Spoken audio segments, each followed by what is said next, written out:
చినుకుని కలగలిపి చూడాలని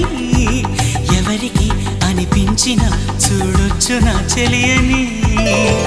ఎన్నాళ్ళిలా తనొస్తాడని చూడాలట